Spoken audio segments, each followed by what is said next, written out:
Yeah, well, it looks like we're gonna have to do that again. Hey, that's cool. It's all good, man. Before we start, I've been signed. I've done it. I've played for like 50,000 audiences, more than once, easily, and had my two singles go, Death and From Beyond, go top 10 in 5 different countries over the last 25 years. So every couple of years it gets played again and it comes back and it's suddenly circulating as, top 10 or top 40. Actually, top 10 in 5 different countries. That's beyond staying power. That's somebody who's proven immortality in music. When I release my stuff, there's a 6 million fan base out there. Yeah, I just whapped up my green Porsche because everybody was banging into it and denting it where I live.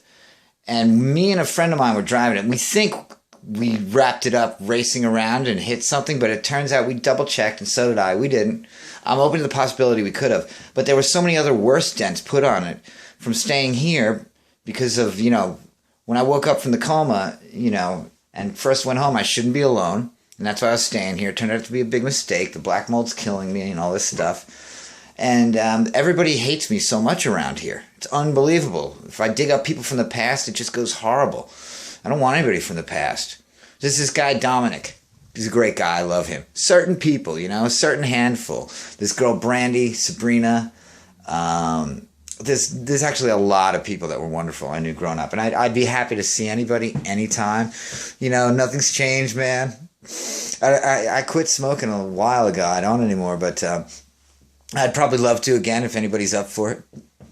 Stony! Oh, and what else? I have a Lamborghini I drive. I had a house in Malibu with another Lamborghini. I've got a castle, it's a large keep in Spain, and that's where the Lambo is now. It was here in storage. After my car got banged up, I was like, fuck this, I'm sending it over here. There's something wrong with Long Island. People being so competitive and resentful because they think they're super rich and they've had it all handed, but that's all like this outside illusion. There's a lot of money in Manhasset, but who the fuck are we kidding? The real wealth is in Sands Point, and they're a world unto themselves, but that's not even the real wealth. I mean, you go certain parts of Long Island, certain people I know, I mean, there's billionaires, real billionaires. And Mick Jagger had a house in Bellport for a while. Keith, Locust Valley, and his son went to Friends Academy. I didn't know his son, but his son was friends with a friend of mine who's now passed away.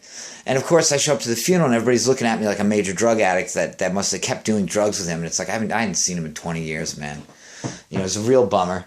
I tried to get in touch with Keith's son online to let him know I've got pictures from him when he was like 13. And when he would talk to you about me and he would talk to me about Keith Richards' son.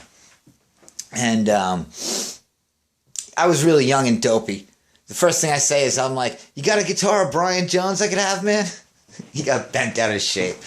But I was kind of joking when I said that, I wasn't really expecting to doing it. I just said that because it's like, tell Marlon if he's friends with, ever going to be meeting me, like, yeah, this is my friend Stoney. He's an avid Rolling Stones fan. Big influence. Like, he's a musician. He's going to be a musician. He's not like a crazy fan. But I don't think my friend ever told that to him. Half the time, he'd be the wonderfulest guy, and then 2% of him would be this prick that would give you a hard time and screw up something for you just for the fun of it. It got worse as he got older. He died from drugs, man. It was horrible. Drugs suck, man. Smoking weed's cool. Certain stuff's okay, but you smoking more than weed, you need fucking help, man. It's bad medicine. It's bad news. I stayed away from coke in high school. I didn't like it. Everybody got into it. So many people are dead. They died at 30 from a heart condition. My heart condition I was born with, luckily I don't have that problem and damage, or I might not be here right now. I wouldn't have been so healthy and strong and pulled through the coma. So before I was trying to play The Living Dead, Venus in Furs, I got like a short 20-second clip of it. And, I did everything really candid. I even sang along in the last 10-minute or 20-minute interview clip that I did. I'm going to pop it back on so y'all can hear.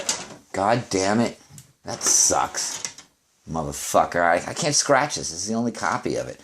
Just to have it to reference. I remember it all in my head, but, there it is. it's more alive when you record it and becomes more officially a song to yourself and anybody else. And that's how you remember how it goes, even if no matter how much you change it up. I change it up on purpose live, but I always go back to the original formula because I intended the song to go that way to begin and end. And some songs evolved, but after they evolved, when it was time to record it, it was like, yeah, we're going to finalize it. I always had this concept of finalizing. But yeah, this has parts of it. It reminds me of the rest. Yeah, this is Venus and Furs. I think this might be a Harlequin Poe Project song. I'll do another one that sounds all gypsy-like this. Well, I have so many of them. And that was the original sound of the Living Dead, and that's what I was going for. Here it is.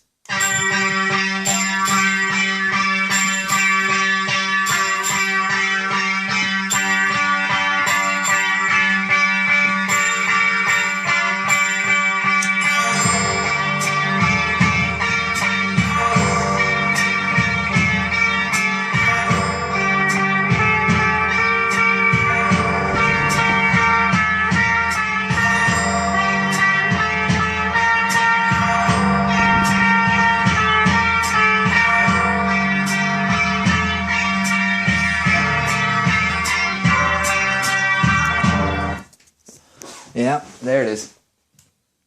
I think I might work on that first before I do anything else, because that's what I was working on in the middle of the fire. I had all the basic tracks done. I was about to lay the vocals. Then we had this big horrible fire that was, it's been a lot of setbacks. It's been a series of setbacks for 13 some odd years. And right now, I'm going to talk about my guitarist, this guy Mike, who is finally, there was official sense of the lineup of the band. And it started with this guitarist, Mike. The drummer who was going to work with us at the time, but it didn't work out. After him, I found another drummer who was awesome. But delays, problems, me dropping dead, going into a coma, which has happened many times. No, none of them from drugs, actually. There was one time I took what I thought was aspirin. And they told me, take that if you got a headache. And you got to be careful when you take stuff that people give you. It turns out it was some kind of morphine or something, or I think it was codeine, which I can't take codeine. And next thing you know, I'm going into a coma and an overdose. And what really messed me up was the ibuprofen in it. And since then, it's I can't really take it. I got to be careful.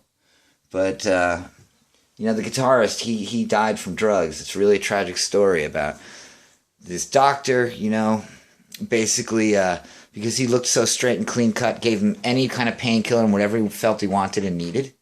And wouldn't give me anything. I had a broken spine. I had to live with it taking nothing. And to be able to heal it up, I'd have to sleep every night for a year and rest and let it heal and not move around.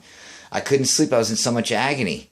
I had to go down to Mexico and get a lot of morphine so I could do that. And then as soon as it was healed up enough, I couldn't wait to not take that stuff. Because it was not pleasant, man, taking it all the time, round the clock, and then taking large amounts so you can get to sleep.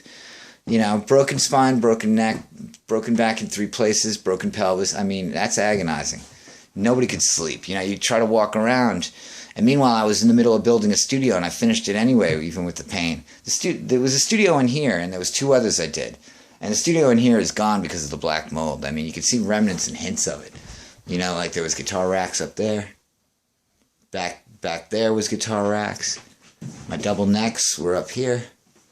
There was a rack of basses here. Another rack of 10 guitars up there. You could see the doubles. One on the left and one immediately in front of it. On that thing that sticks out, I had the other hanger on it. And there's that 1, 2, 3, 4. And then a 5th one. And then 2 more in the corner. So I had, 11 guitars. I mean, yeah, I got all that stuff back. It's all right. But, this one meant a lot to me personally.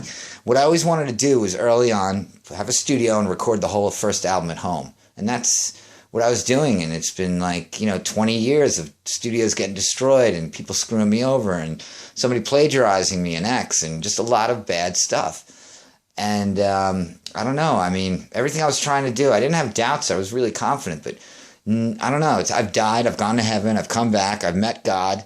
I mean, what more do you need to have the most profound artist there ever was? Morris, it's I make Morrison look like a school child. He never died. And when he did, he didn't come back. And the drinking and the drugs, well, that had a big hand in it. And I didn't do that stuff. I just smoked tons of weed. And I miss it. I'm going to go back to it.